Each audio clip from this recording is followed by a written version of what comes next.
नमस्कार, आप देख रहे हैं वर्ल्ड नाउ। मैं हूं आपके साथ विवेक शांडिल्य और वर्ल्ड नाउ में हम आपको बताते हैं दुनिया की हर हलचल के बारे में।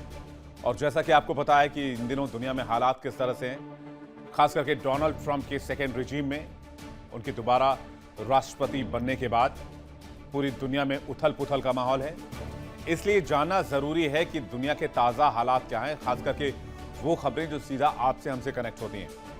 तो वर्ल्ड नाउ में आज हम बात करेंगे मिडल ईस्ट के सीज फायर के बारे में, जिसके बारे में मैंने आपको कल ही बता दिया था कि सीज फायर डीरेल हो चुके हैं और इस खबर पर मुहर भी लगी।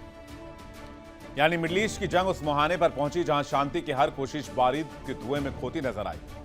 एक तरफ इस्लामाबाद में सीज फायर वार्ता का छलावा सजाया गया तो दूसरी तरफ रडार से अमेरिका की तीसरी आंख ओझल हो गई। होर्मुज स्ट्रेट के ऊपर निगरानी कर रहा अमेरिकी नौसेना का सबसे एडवांस्ड ड्रोन MQ-4C ट्राइटन रहस्यमय तरीके से गायब हो गया। करीब 18.5 अरब रुपए की कीमत वाला यह ड्रोन उस वक्त गिरा जब वो जासूसी कर लौट रहा था। आशंका है कि ईरान ने एक बार फिर अमेरिका को अपनी ताकत का ट्रेलर दिखाया है। घटना तब हुई जब मिडल ईस्ट में तनाव चरम पर है। लेबनान में इजराइल की बमबारी जारी है और नेतन्याहू माना यह जा रहा है कि जेल जाने के डर से जंग को खींच रहे हैं और ये निशाना, ये तंज मारा गया आज अब्बास अरागची की तरफ से भी।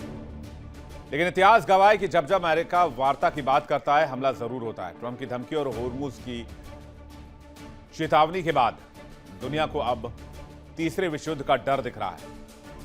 तो क्या शांति की बात पुरानी हो चुकी है और मैदान में सिर्फ विनाश का शोर सुनाई देने वाला है? देखना होगा कि 18 अरब रुपए के नुकसान के बाद ट्रंप का अगला कदम क्या होगा। होर्मुज के बंद होने के बाद क्या होगा?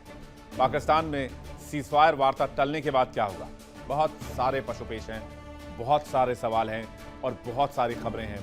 सभी को जोड़ेंगे, जानेंगे और देखेंगे विस्तार से। फिर वर्ल्ड नाउ में बात होगी इजरायली पीएम नेतन्याहू के बारे में। मिडल ईस्ट के रण में बारूद की गंध के बीच एक नया कानूनी मोर्चा खुला हुआ है, जिसने बेंजामिन नेतन्याहू की रातों की नींद उड़ा दी। एक तरफ बेंजामिन नेतन्याहू अपने ही घर में विपक्षी नेताओं की तरफ से घेरे जा रहे हैं। ईरान जंग में, लेबनान युद्ध में, गाजा की लड़ाई में उन पर असफल होने के आरोप लग रहे हैं। वहीं ईरानी विदेश मंत्री अब्बास अरागची ने अब नेतन्याहू की दुखती रग पर हाथ रख दिया है और कहा है कि अगर जंग रुकी तो नेतन्याहू का नया ठिकाना सीधे जेल होगा। यह बयान सिर्फ जुबानी जंग नहीं है, बल्कि इजराइल की उस कड़वी हकीकत की ओर इशारा कर रहा है, खास करके बेंजामिन नेतन्याहू की उस कड़वी हकीकत की ओर जहां रविवार से नेतन्याहू के खिलाफ भ्रष्टाचार के मामलों की सुनवाई फिर से शुरू होने जा रही है। इजरायली पीएम नेतन्याहू पर रिश्वत, धोखाधड़ी, विश्वासघात के 3 बड़े केस चल रहे हैं। आरोप इतने गंभीर हैं कि दोष सिद्ध हो गए तो उन्हें 16 साल तक की सजा हो सकती है, यानी जिंदगी के बचे कुछ दिन सलाखों के पीछे गुजरेंगे। एक तरफ लेबनान पर इजराइल की ताबड़तोड़ बमबारी जारी है, दूसरी तरफ कोर्ट रूम में नेतन्याहू पर शिकंजा कस रहा है। तो सवाल यह, क्या नेतन्याहू अपनी कुर्सी और आजादी बचाने के लिए जानबूझकर जंग को खींच रहे हैं?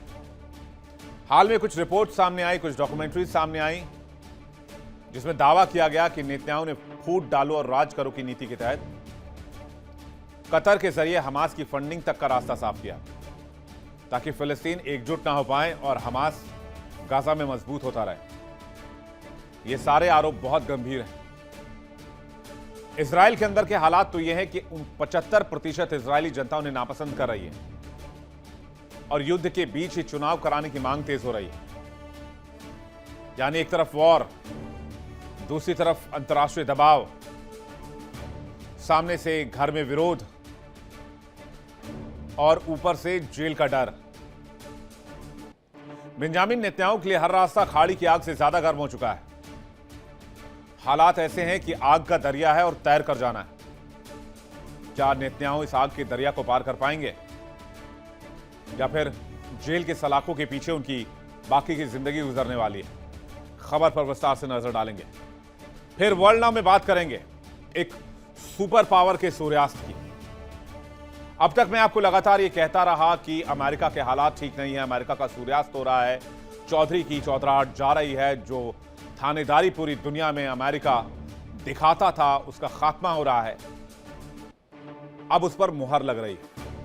मिडल ईस्ट की आग ने सुपर पावर अमेरिका के साख को झुलसा कर राख कर दिया है। डोनाल्ड ट्रंप ने सत्ता संभालते ही पूरी दुनिया को जिस टॉरिफ वॉर में उलझाया और उसके बाद जिस तरह से मिडल ईस्ट वॉर की बिसात बिछाई, उसमें पूरा अमेरिका झुलस रहा है। आपको पता है, आज दुनिया की नजरों में अमेरिका का प्रभाव बढ़ने के बजाय गिर रहा है।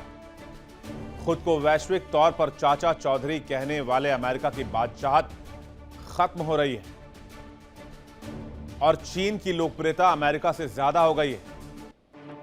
गैलप वर्ल्ड पोल के आंकड़े हैरान करते हैं। चीन की ग्लोबल अप्रूवल रेटिंग जहां 36% तक पहुंच गई है, वहीं सुपर पावर अमेरिका महज ग्लोबल अप्रूवल रेटिंग में 31% तक सिमट कर रह गया है।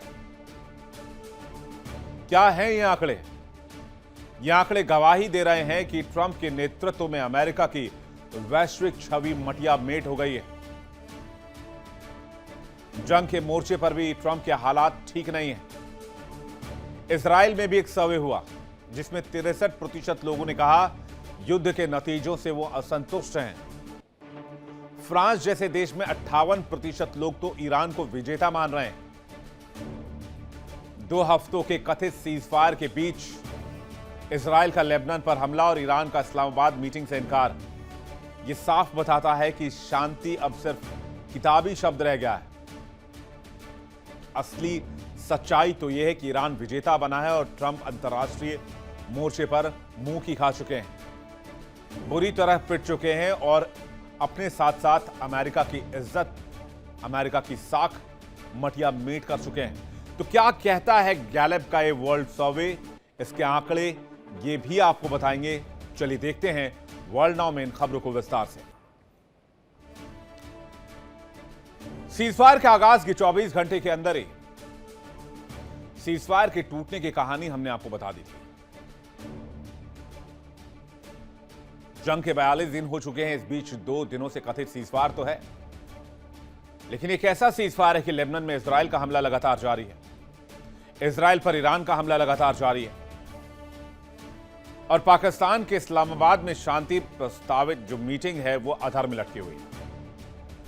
लेटेस्ट इंफॉर्मेशन ये है फ्रेंड्स की पाकिस्तान में सीजफायर की मीटिंग नहीं होगी क्योंकि ईरान अपना प्रतिनिधिमंडल नहीं भेजेगा, क्योंकि ईरान जानता है अमेरिका और इजराइल की फितरत क्या है। तो पिछले 24 घंटे में क्या डेवलपमेंट्स हुए हैं? ईरान ने कैसे अमेरिका इजराइल को बैकफुट पर धकेला है, कैसे एक्सपोज किया है और पाकिस्तान की दलाली कैसे तार तार हुई है, डिटेल से समझते हैं।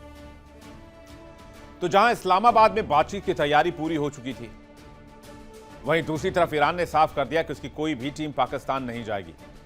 खबरों के मुताबिक ईरान के विदेश मंत्री अब्बास अराक्ची और सांसद मोहम्मद बागर गलिबाफ दोनों ही तेहरान में हैं और अपने अपने काम में व्यस्त हैं।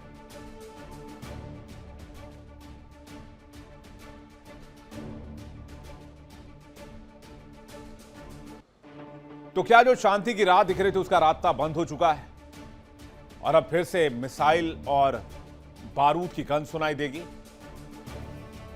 दरअसल मामला क्या है? मामला भरोसे का है।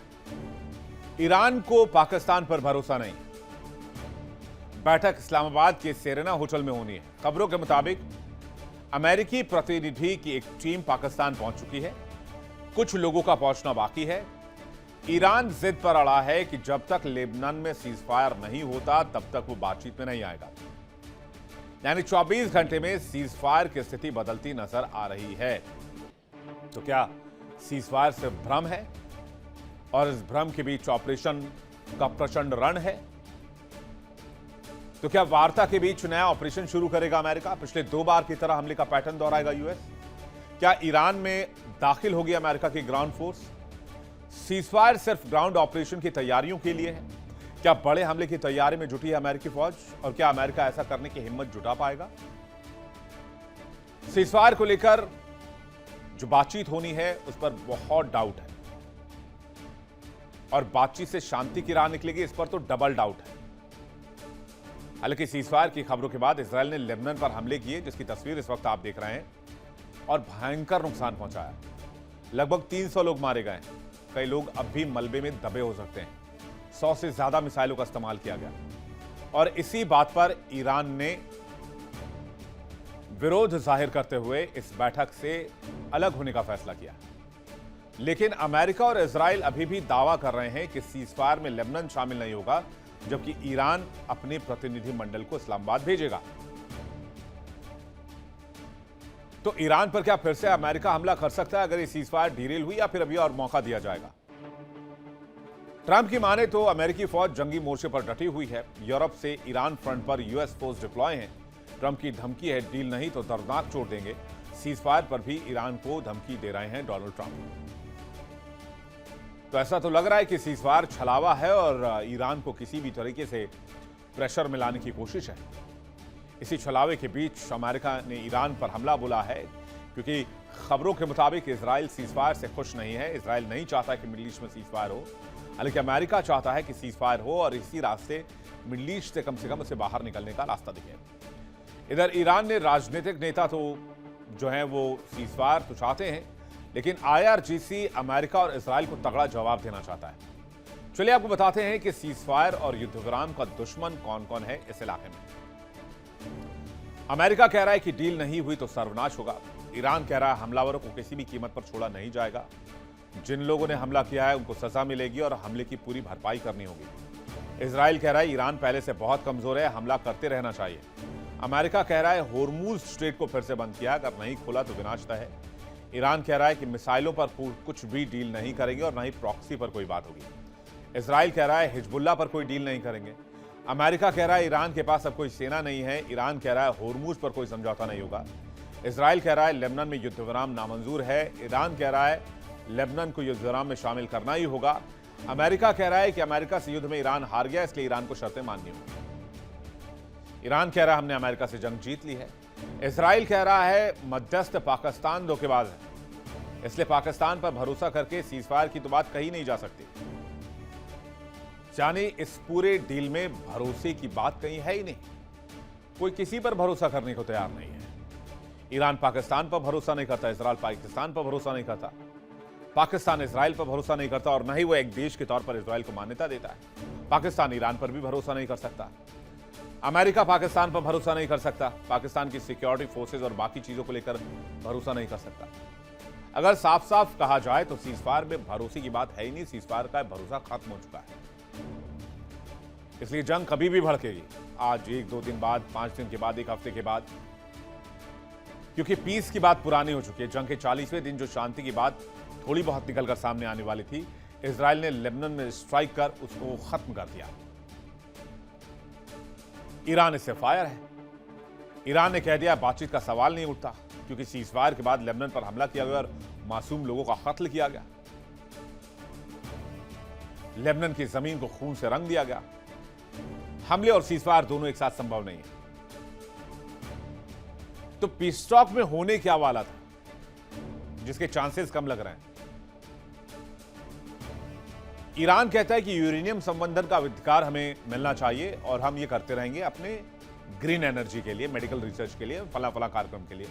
हथियार नहीं बनाएंगे।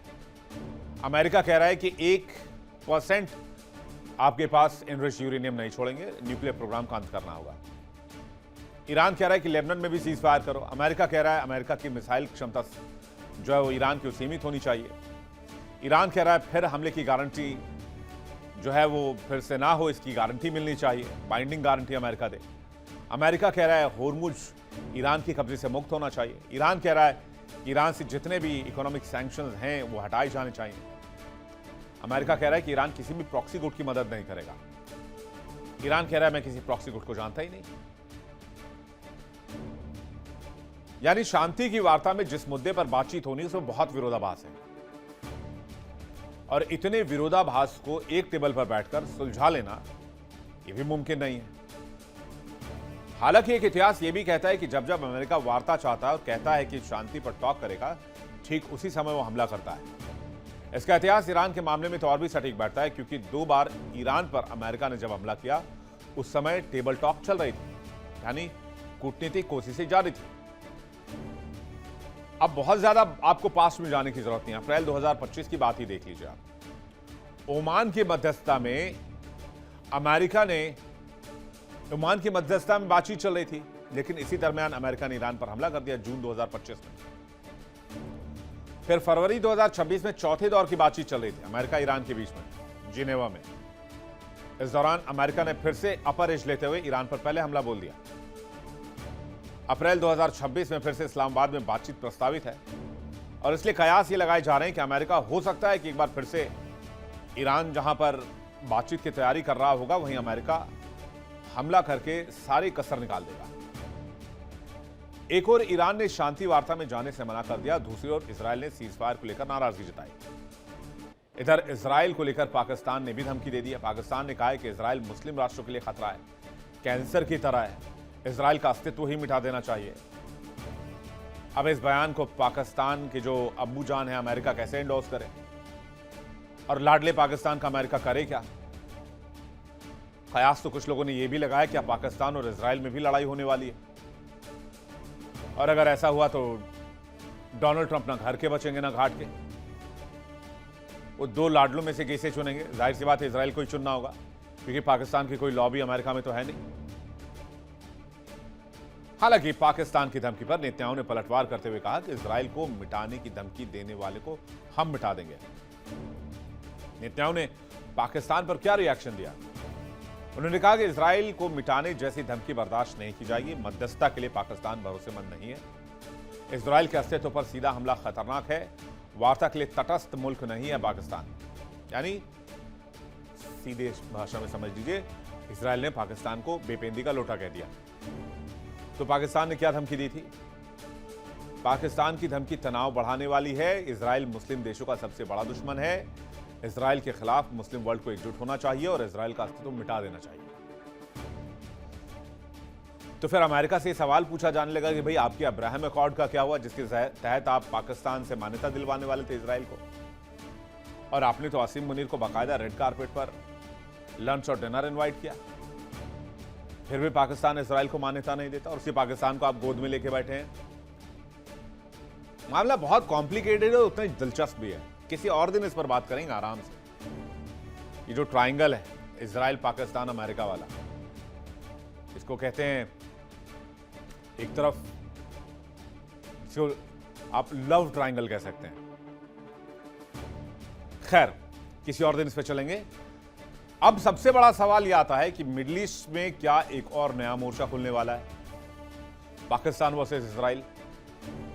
वैसे मिडिल ईस्ट की जंग में अब तक सिर्फ नेतन्याहू की ही चली है। जो नेतन्याहू ने कहा उसे ट्रंप ने पूरा किया। यानी एक शब्द में कहें तो मजबूरी का नाम ट्रंप। कभी एप्स्टीन फाइल्स पर तो कभी इकोनॉमी के मोर्चे पर। हर बार नेतन्याहू ट्रंप से वो करा लेते हैं जो ट्रंप नहीं चाहते। कैसे ट्रंप को अभी तक बेंजामिन नेतन्याहू ने अपने पाले में रखा है। कहते हैं ईरान पर जो हमला हुआ वो नेतन्याहू के उकसावे में हुआ। नेतन्याहू के जिद से सीजफायर टूटा, और कहते हैं मजबूर राष्ट्रपति के हाथ में कुछ नहीं है। आज की तारीख में अगर अमेरिका मजबूर है ईरान से बातचीत के लिए, सीजफायर के लिए, तो उसके पीछे भी इजराइल ही है। और अगर वो नहीं कर पा रहा है बातचीत, सीजफायर अमल में नहीं ला पा रहा अमेरिका, तो उसके पीछे भी इजराइल है। जब सब कुछ सही ट्रैक पर जा रहा था, जब अमेरिका ईरान किसी बातचीत के लिए सहमत हो गए थे, तो फिर इजराइल को लेबनान में बम गिराने की क्या जरूरत थी? या ये मान लिया जाए कि डोनाल्ड ट्रंप के हाथ में कुछ है ही नहीं। वो ना तो सीजफायर करवा पा रहे हैं, ना होर्मुज खुलवा पा रहे हैं, ना ही एनरिच यूरेनियम निकाल पाए, ना ही ईरान के मिसाइल कार्यक्रम को रोक पाए, ना ही तेहरान में रिजीम चेंज करा पाए। और लेबनान में इजराइल ने एयर स्ट्राइक की तो दूसरी ओर ईरान ने होर्मुज को फिर से बंद कर दिया। और ईरान ने भी एक तस्वीर जारी की है। ईरान ने बताया कि अगर होर्मुज से गुजरना है तो उसके लिए उसके रास्ते का उपयोग करना होगा। दूसरे रास्ते से गए तो माइंस ही फट सकते हैं। तो क्या यहां पर अलग से कोई तैयारी की जा रही है? ये वो तस्वीर इस वक्त आप देख रहे हैं। जरा इसको फुल स्क्रीन लेने की कोशिश करते हैं बिग वॉल पर, उसको समझने की कोशिश करते हैं। ईरान ने क्या रास्ता दिया है होर्मुज से गुजरने के लिए, आइए इस पर देखते हैं। यह है होर्मुज का नया रास्ता। हालांकि आपको थोड़ा सा कॉम्प्लिकेटेड लगेगा देखने में। ये जो डार्क एरिया लगाया गया है, ये यहां पर जो आप देख रहे हैं, यहां माइंस बिछी हुई है। यानी ये जो नीली पट्टी आप देख रहे हैं, ये जो नीली पट्टी है, थोड़ा सा हल्का सा टिल्ट अप कीजिएगा इसको। हाँ, ये नीली पट्टी जो आप देख रहे हैं, पहले यहां से जहाज गुजरते थे, लेकिन अब ऊपर से गुजरेंगे, क्योंकि इस एरिया को ईरान ने एक तरह से बंद किया हुआ है। जरा फुल स्क्रीन देखते हैं इसको।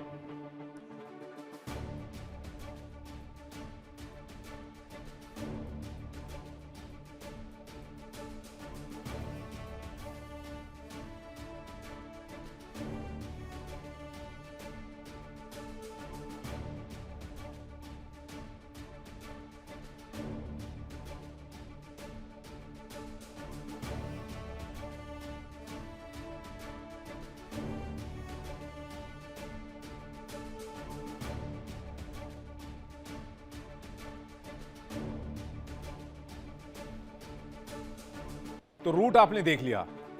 इससे एक बात तो कंफर्म हो जाती है कि ईरान ने इस इलाके में बहुत बड़े पैमाने पर सी माइंस लगाए हैं। लेकिन वहीं अमेरिका और ईरान के बीच चल रहे सीजफायर के बीच एक ऐसी खबर आई जिससे अमेरिका में डर पैदा हो गया है। अमेरिकी नौसेना का एडवांस जासूसी ड्रोन MQ-4C ट्राइटन अचानक स्ट्रेट ऑफ होर्मुज के ऊपर पर्शियन गल्फ से गायब हो गया। यह ड्रोन जब गायब हुआ तब वो एक निगरानी मिशन पर था और करीब 3 घंटे तक होर्मुज स्ट्रेट और खाड़ी क्षेत्र में उड़ान भरने के बाद वापस लौट रहा था। कहते हैं इसमें अचानक गड़बड़ी आ गई और कुछ ही देर में ऑनलाइन ट्रैकिंग सिस्टम से यह ड्रोन गायब हो गया। चौंकाने वाली बात यह है कि गायब होने से ठीक पहले ड्रोन तेजी से नीचे गिरता हुआ देखा गया। ड्रोन के गायब होने से अमेरिका को $200 मिलियन यानी कि लगभग 19 अरब रुपए का नुकसान हुआ है। और कहते हैं इसको गिराने के पीछे भी ईरान का ही हाथ है। ड्रोन के कुछ विजुअल्स हो तो भी चलाएं पीसीआर। ड्रोन इटली के सिगोनेला एयरबेस से उड़ान भरा था। मिशन के बाद यह वापस लौट रहा था। सऊदी हवाई क्षेत्र में पहुंचते ही इसने दिशा बदली और अचानक दिशा बदलते ही ईरान की ओर मुड़ा। संभावना है कि ईरान ने ड्रोन को उड़ा दिया। 2019 में ईरान ने एक ऐसे ही ड्रोन को मार गिराया था। इस ड्रोन के बारे में माना यह जा रहा है कि अमेरिका होर्मुज के लेटेस्ट सिचुएशन के बारे में जानना चाहता था, इसलिए उसने ड्रोन भेजा था और इसकी जानकारी ईरान को मिल गई और संभवतः उसने ड्रोन को निशाने पर ले लिया। लेकिन ये ड्रोन ऐसा नहीं किसी के भी हाथ आ जाए। MQ-4C ट्राइटन एडवांस्ड अमेरिकी सर्विलांस ड्रोन है। समुद्री इलाकों में लंबी दूरी तक जासूसी के लिए उपयोग होता है। करीब 50,000 फीट की ऊंचाई पर उड़ सकता है। 24 घंटे से ज्यादा समय तक निगरानी संभव है। AESA रेडार, हाई रेजोल्यूशन कैमरे, इंफ्रारेड सेंसर से लैस है। इलेक्ट्रॉनिक इंटेलिजेंस सिस्टम दिन रात काम करते हैं। जहाज, पनडुब्बी और सिग्नल तक को ट्रैक करता है। यह ड्रोन रियल टाइम जानकारी सैन्य बेस तक पहुंचाता है। यानी जाहिर सी बात है अमेरिका कुछ तो ढूंढ रहा था इस इलाके में। क्या होर्मुज स्ट्रेट को देखना चाह रहा था या फिर वो एनरिच्ड यूरेनियम तलाश रहा था? और जो हालात इस वक्त बने हुए हैं अमेरिका ईरान के बीच में सीजफायर को लेकर, खास करके इजराइल का अटैक के बाद, तो एक बात तो साफ है कि सीजफायर जैसी बात कोई नजर आ नहीं रही है। इजराइल अपनी धुन में लगा हुआ, अपनी चाल चल रहा है। वो ईरान को वो अमेरिका को तवज्जो नहीं दे रहा। अमेरिका अलग धमकी दे रहा है, ईरान भी एक्शन की तैयारी में। इस बीच एक बड़ी खबर आपको बता दें, सीजफायर को लेकर एक बड़ी जानकारी आ रही है। JD वांस जो है वो पाकिस्तान के लिए, इस्लामाबाद के लिए रवाना हुए हैं। ये इस वक्त की बड़ी जानकारी आ रही है। वार्ता के लिए रवाना हुए हैं JD वांस और कल पाकिस्तान पहुंचेंगे उपराष्ट्रपति JD वांस। इस्लामाबाद में सीजफायर पर बातचीत होनी है। हालांकि अभी तक इससे बातचीत से किनारा किया हुआ है ईरान ने। क्या ईरान अपना डेलीगेशन भेजेगा, ये देखने वाली बात हुई। लेकिन इस्लामाबाद में सीजफायर की बैठक में शामिल होने के लिए JD वांस रवाना हुए हैं इस्लामाबाद, पाकिस्तान। और खबर यह आ रही है कि कल ये बातचीत होनी है। लेकिन क्या ये बातचीत कामयाब हो पाएगी? क्योंकि ईरान ने अभी तक कोई क्लैरिटी नहीं दी है आफ्टर लेबनान अटैक।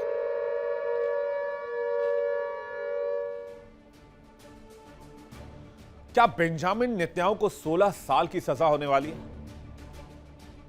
क्या बेंजामिन नेतन्याहू इजरायली PM अपनी जिंदगी अब सलाखों के पीछे गुजारेंगे?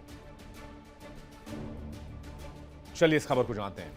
कहते हैं इंसान को अगर बचना हो तो अक्सर प्लान B रखता है अगर प्लान A फेल हो जाए।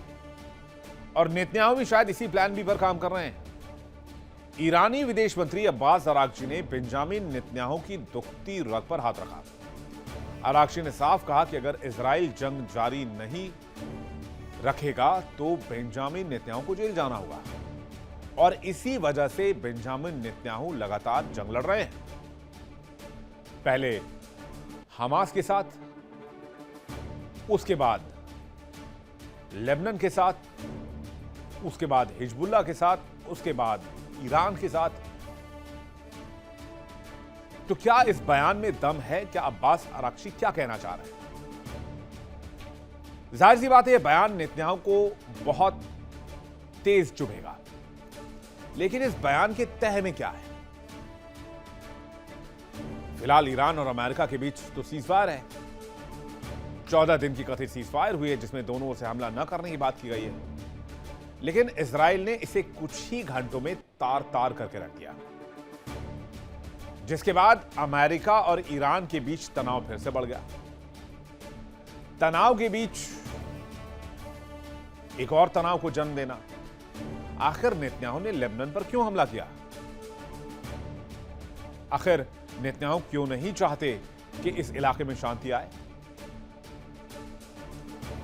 इस खबर को समझने के लिए आपको नेतन्याहू के अभी तक के पॉलिटिकल करियर और उनके एलिगेशंस को खंगालना होगा। आइए इस खबर को डिटेल से समझते हैं। कहते हैं इजराइल में रविवार से उनके खिलाफ चल रहे भ्रष्टाचार के मामलों की फिर से सुनवाई शुरू हो सकती है और माना जा रहा है कि इस दौरान उनके खिलाफ सजा का ऐलान भी किया जा सकता है। इसलिए अब्बास अराक्ची नेतन्याहू को निशाने पर ले रहे हैं और अब्बास अराक्ची जो हैं वो कूटनीतिक चाल भी चल रहे हैं, क्योंकि इजराइल के अंदर ही लोगों का जो सेंटिमेंट है वो बेंजामिन नेतन्याहू के खिलाफ है।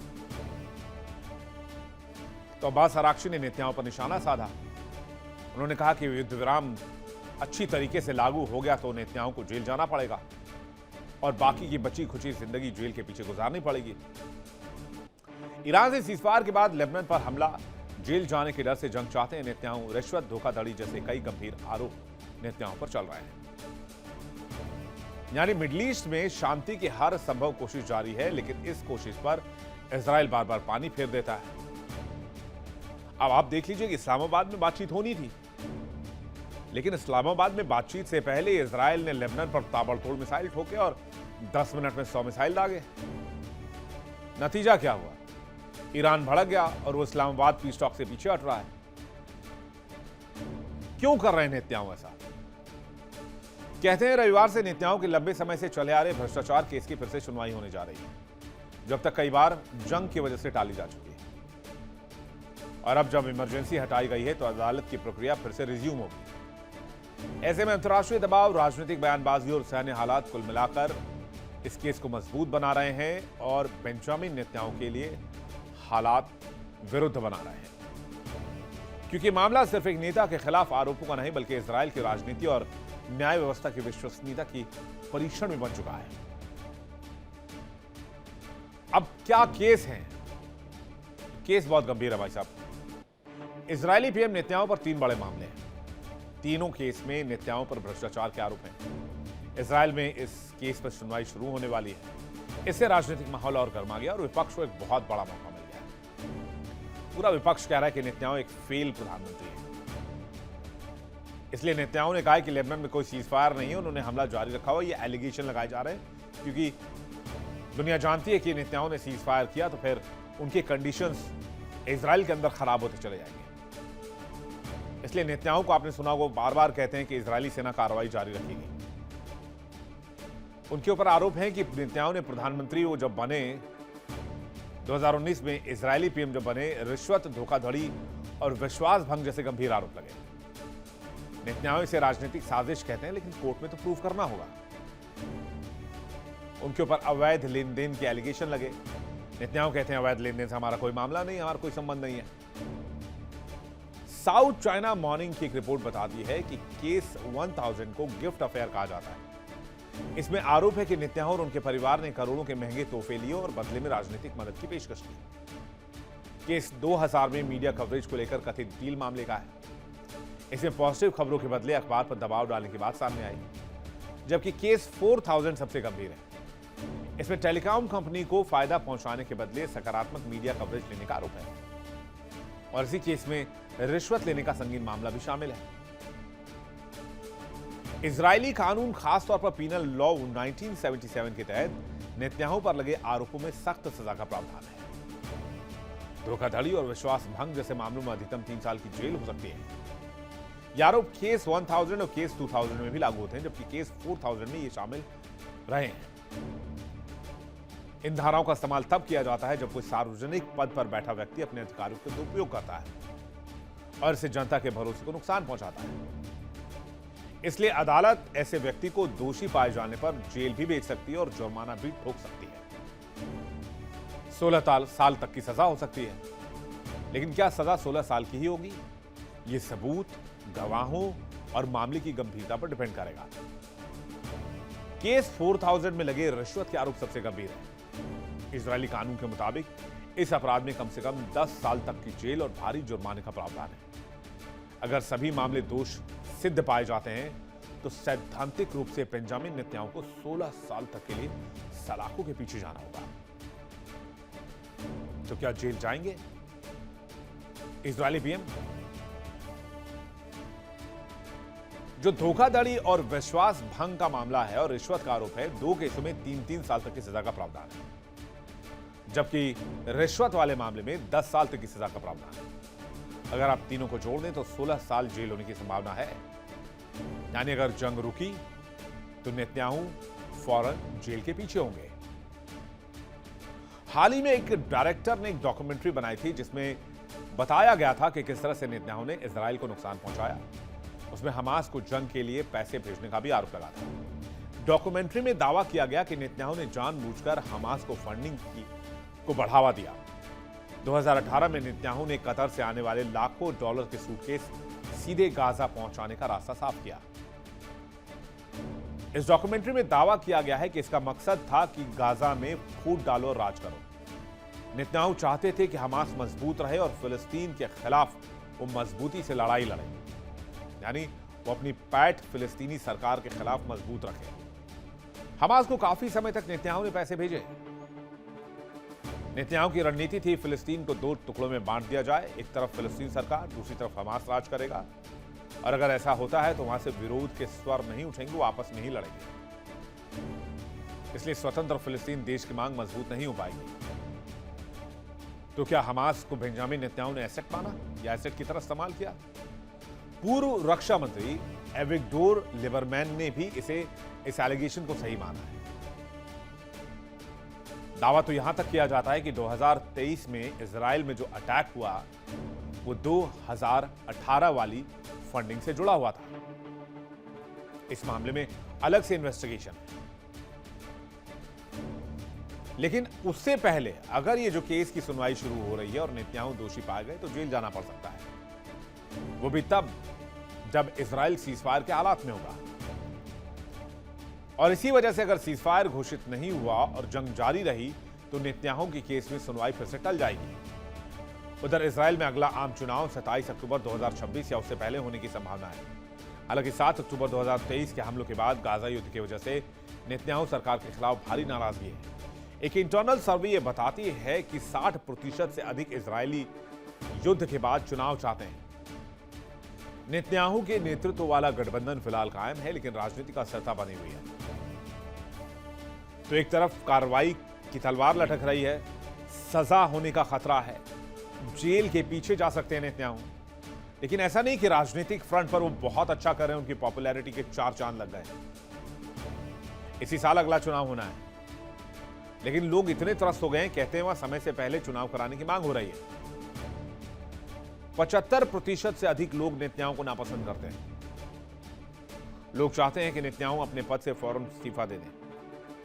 इजराइल में एक सर्वे कराया गया जिसमें लोगों ने यह मांग की है कि भाई आप अक्टूबर का वेट मत कीजिए, आप अभी फौरन चुनाव कराइए। रिपोर्ट यह भी बताते हैं कि फौरन चुनाव कराए जाने की वजह से बेंजामिन नेतन्याहू चुनाव हार सकते हैं, क्योंकि बेंजामिन नेतन्याहू की लोकप्रियता बीते कुछ सालों में, खास करके 24 के बाद से काफी ज्यादा कम हो गई है। यानी चौतरफा मुसीबतों का सामना कर रहे हैं बेंजामिन नेतन्याहू। और ऐसे में अगर इजराइल जंग टालता है तो इसका डायरेक्ट नुकसान नेतन्याहू पर होगा, क्योंकि नेतन्याहू बार बार यह कह रहे हैं कि वो इस वक्त जंग में फंसे हुए हैं और बार बार इसी वजह से उन्हें कानूनी प्रक्रिया से इम्यूनिटी मिलती रही है। लेकिन क्या अब उन्हें इम्यूनिटी मिलेगी या फिर अब उन्हें जेल की सलाखों के पीछे जाना ही पड़ेगा? यह देखने वाली बात होगी। और अगर बेंजामिन नेतन्याहू जाते हैं तो क्या इजराइल वाकई अपना वॉर मोड ऑन रखेगा या इजराइल भी शांति की राह चुनेगा? इस खबर पर हमारी नजर रहेगी। आगे बढ़ते हैं, अगली खबर की तरफ चलते हैं। दो बहुत मशहूर लाइनें हैं, शायद मैंने आपको पहले सुनाई भी है कि तुमसे पहले जो शख्स यहां तख्त नशी था उसे भी अपने खुदा होने का इतना ही यकीन था। अब आप ये सोच रहे होंगे कि लाइनें मैंने किसके लिए पढ़ी। दरअसल ये लाइनें हैं अमेरिकी राष्ट्रपति डोनाल्ड ट्रंप के लिए और उनके मुल्क अमेरिका के लिए। मैं इसमें अमेरिकी लोगों का कोई दोष नहीं मानता।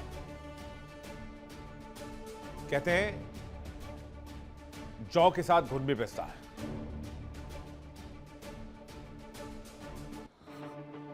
डोनाल्ड ट्रंप की गलती की वजह से अमेरिका की जो साख गिरी, उसको लेकर एक जो रिपोर्ट सामने आई है वो बहुत चौंकाने वाली है। अब तक आप क्या मानते थे? अमेरिका सुपर पावर है, अमेरिका की पूरी दुनिया में चलती है, अमेरिका की साख है, अमेरिका की धाक है, अमेरिका ही दुनिया का थानेदार है। लेकिन मैं अगर आपसे ये कहूं ये सब पुराने दिन की बात हो गई, बीते दिनों की बात हो गई है। नए वर्ल्ड ऑर्डर में अमेरिका की जगह कुछ और है, तो क्या आप इस पर बिलीव करेंगे? अमेरिका की साख डूब रही है, अमेरिका का सूर्यास्त हो चुका है। जब ब्रिटेन की ताकत नहीं बची ईस्ट इंडिया कंपनी के नेतृत्व में, जिस ब्रिटेन का सूर्यास्त नहीं होता था इस पूरी दुनिया में, तो अमेरिका किस खेत की मूली है? डोनाल्ड ट्रंप के नेतृत्व में अमेरिका का मटिया मेट हो चुका है। दूसरी बार सत्ता संभालने के बाद ट्रंप ने दुनिया भर में अमेरिका की साख को जो चोट पहुंचाई, उसकी रिकवरी नामुमकिन है।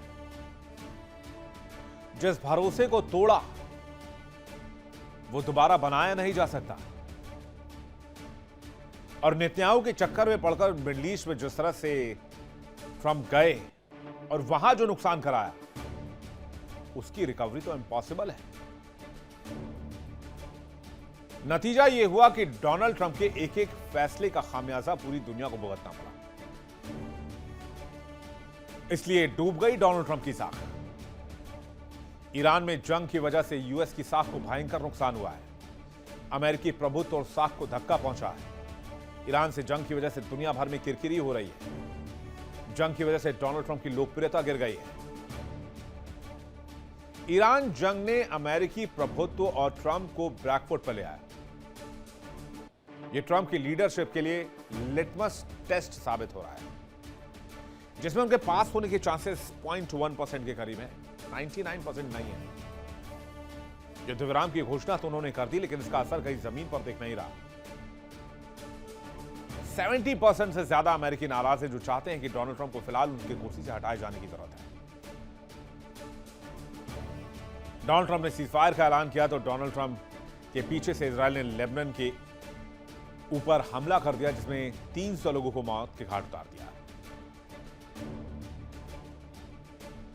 अब सवाल यह है कि आखिरकार डोनाल्ड ट्रंप की इस इमेज को और अमेरिका की इस चौधराहट को धक्का कैसे लगा?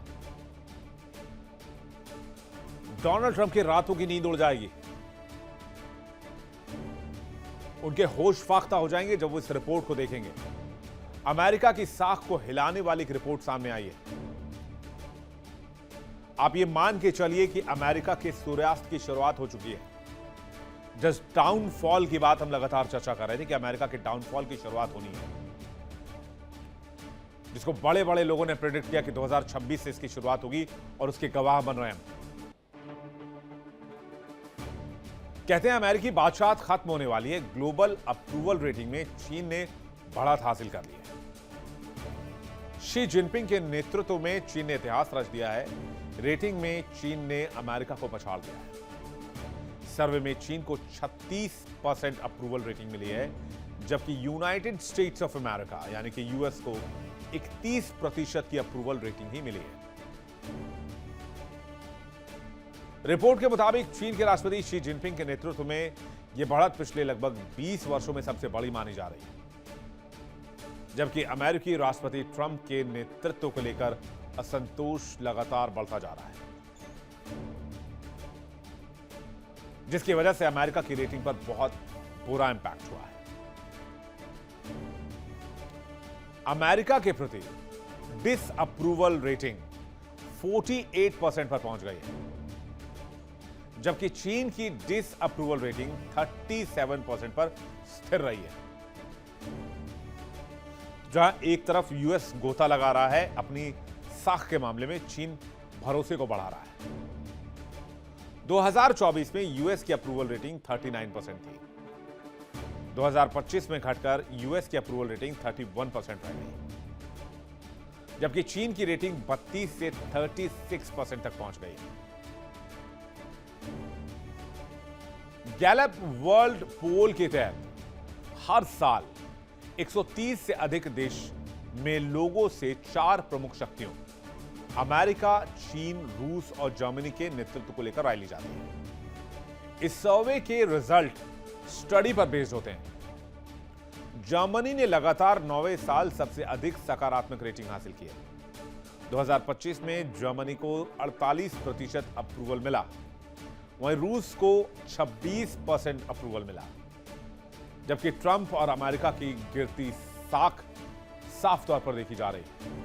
और इसके पीछे एक नहीं कई कारण है, वो आपको पता है। डोनाल्ड ट्रंप जब से सेकेंड रिजीम में आए तो उन्होंने क्या क्या गुल खिलाए, याद दिलवाने की आवश्यकता नहीं। आपको पता होगा, टैरिफ कांड से लेकर, वॉर से लेकर, एप्स्टीन फाइल से लेकर, there are lots of things, जिसकी वजह से डोनाल्ड ट्रंप की स्थिति हुई है। वो कहते हैं ना, हम तो डूबेंगे सनम, तुम्हें भी ले डूबेंगे। तो डोनाल्ड ट्रंप की हालत वही है। वो खुद तो जा ही रहे हैं रसातल में, वो साथ साथ अमेरिका को भी लेकर जा रहे हैं। लेकिन इसके साथ साथ इजराइल में भी एक सर्वे कराया गया।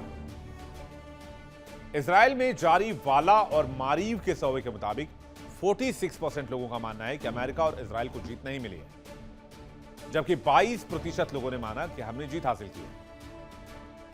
इजराइल के 63% लोग युद्ध के नतीजों से असंतुष्ट हैं और 43% ने इस संघर्ष के दौरान डोनाल्ड ट्रंप की भूमिका पर नाराजगी जाहिर की है। अमेरिका में भी एक सर्वे कराया गया। अमेरिका में YouGov सर्वे के मुताबिक 34% अमेरिकियों का मानना है कि अमेरिका जीता है, जबकि 14% ईरान को विजेता मानते हैं। 34% कहते हैं कि कोई साफ विजेता नहीं था, 16% ने कोई जवाब नहीं दिया।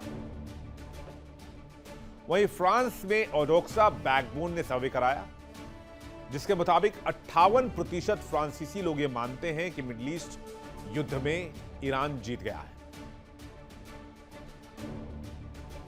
और इस युद्ध पर दुनिया बटी हुई है। इजराइल, यूएस और फ्रांस में अलग अलग राय है। इजराइल में 63% लोग नतीजों से नाराज हैं। यूएस में भी जीत पर स्पष्ट सहमति नहीं है। फ्रांस में 58% लोग ईरान को विजेता मान रहे हैं। 46% लोग ये मानते हैं कि यूएस इजराइल विनर नहीं है। यानी पूरी दुनिया में किरकिरी कराने के मामले में डोनाल्ड ट्रंप टॉप कर गए हैं। ट्रंप ने अमेरिका की साख को लगातार नुकसान पहुंचाया है और इसकी वजह से अमेरिकी साख को ही धक्का नहीं लगा है। अमेरिका ने इतने सालों में जो कुछ भी कमाया, जो कुछ भी हासिल किया, जो विश्वास बनाया, उन सबको पिछले लगभग 1.5 साल की रिजीम में अमेरिकी राष्ट्रपति डोनाल्ड ट्रंप ने तार तार कर दिया और अमेरिका की साख को मिट्टी में मिला दिया। वर्ल्ड नाउ में फिलहाल इतना ही। वक्त एक ब्रेक है, लेकिन ब्रेक पे जाने से पहले आपको बता दें, इंडिया डेली अब आपकी स्मार्ट टीवी पर भी मौजूद है। इंडिया डेली 24/7 देखिए अपने स्मार्ट टीवी पर लाइव और लगातार।